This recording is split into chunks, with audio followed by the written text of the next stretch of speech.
بسم اللہ الرحمن الرحیم۔ بسم اللہ الرحمن الرحیم۔ الحمد لأہلہ والصلاة علی اہلہا۔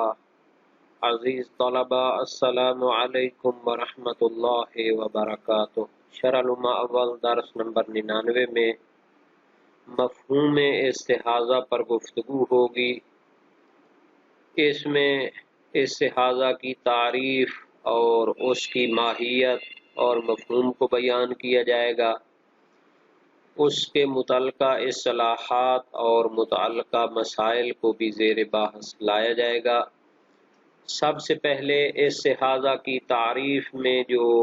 عبارت موجود ہے شرح العلوم میں، اس کو دیکھتے ہیں۔ فرمایا وَأَمَّا الْإِسْتِحَاضَةُ فَهِيَ مَا أَيَّ الدَّمُ الْخَارِجُ مِنَ الرَّحِمِ الَّذِي زَادَ عَلَى الْعَشْرَةِ مُطْلَقًا أَوِ الْعَادَةِ مُسْتَمِرًّا إِلَىٰ أَن يَتَجَاوَزَ الْعَشْرَةَ فَيَكُونَ تَجَاوُزُهَا كَاشِفًا عَنْ كَوْنِ السَّابِقِ عَلَيْهَا بَعْدَ الْعَادَةِ اسْتِحَاضَةً أَوْ بَعْدَ الْيَأْسِ بِبُلُوغِ الْخَمْسِينَ أَوِ السِّتِّينَ عَلَى التَّفْصِيلِ، یعنی خون استحاضہ وہ خون ہوتا ہے جو رحم مادر سے خارج ہوتا ہے اور وہ 10 دنوں سے تجاوز کرنے والا ہوتا ہے مطلقاً، چاہے اس کی عادت ہو یا نہ ہو۔ جب خون 10 دنوں سے تجاوز کر چکا ہو تو 10 دنوں کے بعد والا خون جو ہوگا وہ یقیناً استحاضہ ہوگا۔ استحاضہ وہ خون ہے، فَهِيَ مَا وہ خون ہے جو خارج ہوتا ہے رحم سے اور اس میں مندرجہ ذیل شرائط موجود ہوں تو پھر وہ استحاضہ ہوتا ہے۔ پہلی شرط الذی زاد علی العشرۃ مطلقا، وہ خون جو 10 دن سے زیادہ ہو جائے مطلقا، خواہ عورت حیض میں صاحب عادت ہو یا نہ ہو۔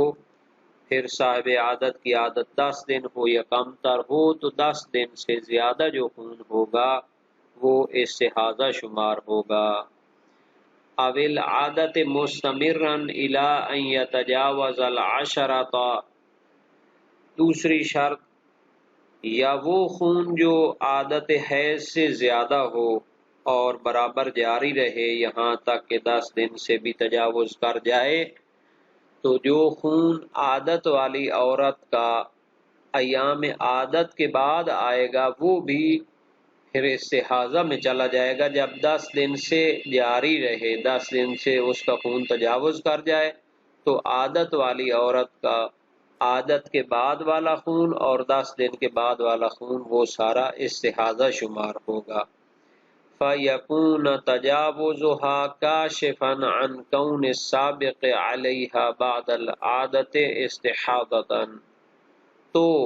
عادت والی عورت کے خون کا تجاوز کرنا اور جاری رہنا کاشف ہوگا اس سے کہ عادت کے بعد جو خون موجود رہا وہ بھی استحاضہ میں شمار ہوگا، یعنی کون سابق علیہا بعد العادت، عادت کے بعد والا خون 10 دنوں سے پہلے جو رہا ہے اور 10 دنوں کے بعد والا خون وہ سب استحاضہ شمار ہو جائیں گے۔ او بعد الیاس ببلوغ الخمسین او الستین علی التفصیل، یا پھر ایام یأس کے بعد جو خون دیکھتی ہے تو وہ خون بھی استحاضہ میں شمار ہو جاتا ہے، یا وہ خون جس کو عورت یائسہ ہونے کے بعد دیکھتی ہے، 50 سال تک پہنچنے کے بعد جو دیکھے، غیر قریشیہ اور غیر نبطیہ جو ہوتی ہیں عورتیں تو ان کے لیے 50 سال کے بعد جو خون وہ دیکھتی ہیں وہ سب استحاضہ میں شمار ہوتا ہے، یا 60 سال تک پہنچنے کے بعد جو قرشیہ اور نبطیہ عورتوں میں چونکہ 60 سال کی مدت بیان ہوئی تھی ایام حیض کی، تو پھر اس کے بعد جو وہ خون دیکھے گی تو وہ سارا استحاضہ میں شمار ہوگا۔ علت تفصیل یعنی وہ تفصیل جو حیض کی بحث کے شروع میں گزر چکی ہے کہ حیض آنے کی اکثر مدت کیا ہے اور اس کی عمر کیا ہے، تو اس میں ہم نے بتایا تھا کہ قرشیہ اور نبطیہ کے لیے 60 سال کے بعد جو خون ہوتا ہے وہ حیض شمار نہیں ہو سکتا، اور غیر قرشیہ اور نبطیہ کے لیے جو 50 سال کے بعد خون وہ دیکھتی ہے وہ سب حیض شمار نہیں ہو سکتا بلکہ وہ استحاضہ میں جائے گا۔ تو یہ جو استحاضہ ہے یہ مصدر ہے مجہول، یعنی اس کا فعل ہمیشہ صیغہ مجہول کے ساتھ استعمال ہوتا ہے، استحیضت استحاضتاً، تو یہ جو ہے نا جی مصدر ہے۔ استحاضہ کی تعریف جو مشہور علماء نے ذکر کی ہے وہ ہے کل دم یخرج من الرحم ولیس بحیض ولا نفاس ولا قرح ولا جرح، یعنی ہر وہ خون جو رحم سے خارج ہوتا ہے اور حیض بھی نہیں ہوتا، نفاس بھی نہیں ہوتا، پھوڑے پھنسی کا خون بھی نہیں ہوتا اور زخم کا خون بھی نہیں ہوتا، بس عورت کی شرمگاہ سے خارج ہونے والا خون جو رحم سے خارج نہ ہو وہ استحاضہ شمار نہیں ہوگا۔ اور رحم سے خارج ہونے والا خون بھی 4 شرائط کے ساتھ استحاضہ ہوگا۔ اول یہ کہ خون 10 دن سے تجاوز کر جائے، اور خواہ اس عورت کی عادت ہو یا نہ ہو۔ شرط دوم ہے کہ جب وہ 10 دنوں سے تجاوز کرتا ہے تو عادت والی عورت کا عادت کے بعد والے ایام کا خون بھی وہ استحاضہ شمار ہوتا ہے۔ اور تیسری شرط یہ ہے کہ اس عورت کا جو سن ہے، جو عمر ہے، وہ 50 یا 60 سال تک پہنچ چکی ہو، جس کی تفصیل ادھر موجود ہے۔ اب آتے ہیں او بعد النفاس کل موجود بعد العشرت او فیہا بعد ایام العادت مع تجاوز العشرت اذا لم يتخللہ نقاء اقل طہر او یصادف ایام العادت فی الحیض بعد مضی 10 فصاعدا من ایام النفاس او یحصل فیہ تمییز بشرائط ہی، یا وہ خون جو نفاس یعنی واضح حمل والے خون کے بعد ہو، کل موجود بعد العشرت او فیہا بعد ایام العادت مع تجاوز العشرہ، تو وہ خون نفاس واضح حمل کے بعد والے خون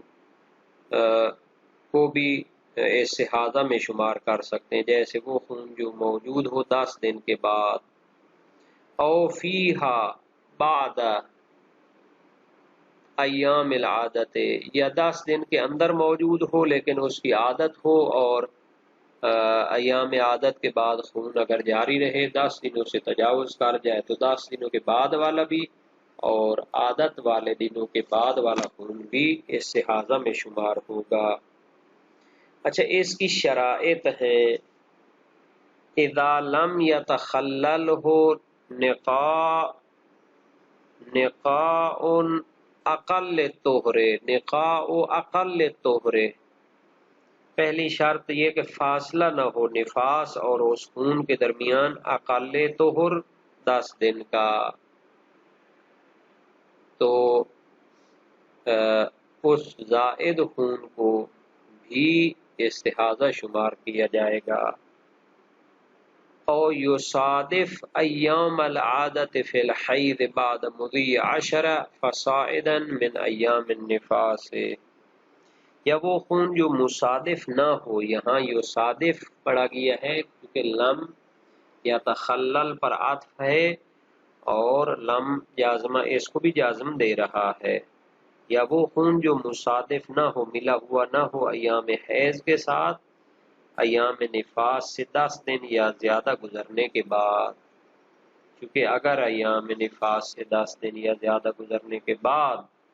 وہ خون مصادف ہو جائے ایام حیض سے تو وہ تو حیض میں چلا جائے گا۔ او یحصل فیہ تمییز بشرائطہ، یا حاصل نہ ہو اس خون میں تمیز اور شرائط تمیز، یعنی اس خون میں صفات و علامات حیض موجود نہ ہوں۔ تو گویا کہ شہید ثانی نے استحاضہ کی یہاں پر 2 مثالیں دی ہیں، کل موجود یہ مثال اول ہے، یعنی وہ خون جو 10 دن کے بعد جاری ہو مبتدع اور مضطربہ کے لیے، کیونکہ جو عورت حیض میں صاحب عادت نہ ہو اس کے لیے خون نفاس کی زیادہ سے زیادہ مقدار 10 دن ہوتی ہے۔ دوسری مثال، وہ خون جو 10 دن کے اندر موجود ہو ایام عادت کے بعد عادت والی عورت کے لیے، بشرط یہ کہ 10 دن سے تجاوز کر جائے، کیونکہ صاحب عادت کا خون نفاس اگر 10 دن سے تجاوز کر جائے تو اس کے لیے نفاس کی زیادہ سے زیادہ مدت ایام عادت ہوتی ہے۔ مثلا جس عورت کی عادت حیض 7 دن ہو، اگر اس کا نفاس 7 دن کے بعد بھی جاری رہے اور 10 دن سے تجاوز کر جائے تو وہ فقط 7 دن کو نفاس قرار دے گی اور 8ویں دن سے خون کو استحاضہ شمار کرے گی۔ مصنف نے بطور مطلق فرمایا کہ نفاس کے بعد آنے والا خون استحاضہ ہوگا۔ شہید ثانی نے اس کی شرح فرمائی ہے کہ 3 شرطوں کے ساتھ وہ استحاضہ شمار ہوگا۔ پہلی شرط، ما لم يتخلل بین النفاس وهذا الدم نقاء بمقدار اقل الطہور، جب اس نفاس اور اس خون کے درمیان میں اقل طہر کی مقدار حائل نہ ہو۔ اگر درمیان میں 10 دنوں کا فاصلہ آ جائے تو وہ پہلے والا نفاس اور بعد والا جو ہے وہ خون حیض شمار ہو سکتا ہے۔ اور اسی پر عطف ہے، یا تخلل پر عطف ہے، لم یصادف الدم ایام العادہ، یہ شرط دوم ہے، پر فرض کے 10 دن کا فاصلہ ہو جائے لیکن نفاس کے بعد آنے والا خون حیض کی عادت والے دنوں کے ساتھ مصادف نہ ہو، کیونکہ مصادف ہونے کی صورت میں وہ خون حیض شمار ہوگا۔ مثلا عورت کی عادت یہ ہے کہ اسے ہر ماہ 21 تاریخ سے خون حیض آتا ہے، اس ماہ کی پہلی سے 10 تک نفاس تھا، اس کے بعد 11 سے 20 تک خون بند ہو گیا، پھر 21 سے دوبارہ خون آنا شروع ہوا، تو یہ خون حیض شمار ہوگا نہ کہ استحاضہ، کیونکہ ایام عادت کے مصادف بھی ہے اور نفاس اور حیض کے درمیان 10 دن کا فاصلہ بھی موجود ہے۔ تو یہ مفہوم استحاضہ ہے کہ ہر وہ خون کہ جو حیض اور نفاس نہیں ہوتا اور رحم سے خارج ہوتا ہے، اور پھوڑے پھنسی اور زخم کا خون بھی نہیں ہوتا، تو اسے خون استحاضہ شمار کیا جاتا ہے۔ اس کی علامات بھی ہیں، اس کی احکام بھی ہیں اور اس کی اقسام بھی ہیں، انشاءاللہ ان کی بحث بعد میں کی جائے گی۔